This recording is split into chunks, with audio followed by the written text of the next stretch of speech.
और यदि आप अपने शंकर के घर में शिवलिंग पर भी जल नहीं चढ़ा पा रहे हो तो किसी बेलपत्री का वृक्ष हो, उस वृक्ष के नीचे भी जल चढ़ाओ। और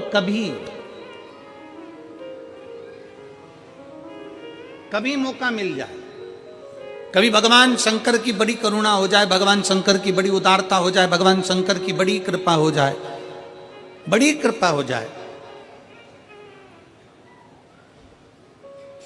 भगवान शंकर जिस दिन तुम्हारे ऊपर बहुत बड़ी कृपा कर दे, किसी सोमवार को 3 नियम बना लो। जिस दिन मेरा भोले बाबा तुम पर कृपा कर दे, उस दिन सोमवार का एक नियम बनाओ कि महीने का एक सोमवार मुझे ऐसा करना है, 3 नियम धारण करना है महीने के सोमवार को।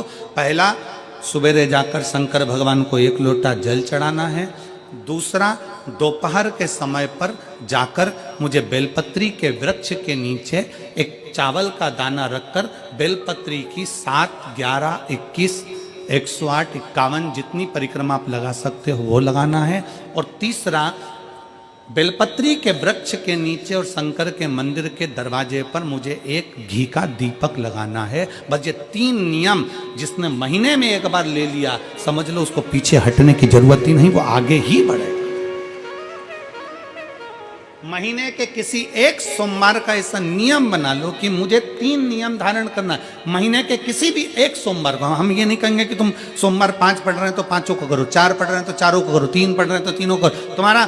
तुम तो महीने का एक सोमवार का नियम बना। और मेरी जीजियों से, मेरी बेटियों से जो विदेश में रह रही हैं, जो कहीं बाहर रह रही हैं, कहीं बड़े शहर में रह रही हैं, जो रोज मंदिर नहीं जा सकते, हर किसी महीने के एक सोमवार को भी ये नियम निर्धारण कर सकते, तो उनसे कहेंगे कि 3 महीने में एक सोमवार का नियम बना लो। 3 महीने में नहीं बना सकते तो 6 महीने में एक सोमवार का नियम बना लो। और 6 महीने में नहीं बना सकते तो 1 साल में एक सोमवार का ऐसा नियम बना लो कि मैं साल का एक सोमवार ऐसा रहूंगी कि सुबह सोमवार के दिन मंदिर में जाकर जल चढ़ाऊंगी, दोपहर में जाकर बाबा को एक अक्षत का दाना रखकर, अक्षत का मतलब है कि बाबा मेरी दिनों दिन उन्नति करना। बेलपत्री के वृक्ष के नीचे जो अक्षत रखा जाता है वो उन्नति के लिए रखा जाता है। शंकर के शिवलिंग पर जो अक्षत रखा जाता है वो रोग मुक्ति के लिए रखा जाता है। अशोक सुंदरी पर जो अक्षत रखा जाता है वो संतान प्राप्ति के लिए रखा जाता है। षडानंद कार्तिकेय की ओर जो अक्षत रखा जाता है वह हमारे बच्चों की सुख समृद्धि के लिए रखा जाता है। विनायक की ओर,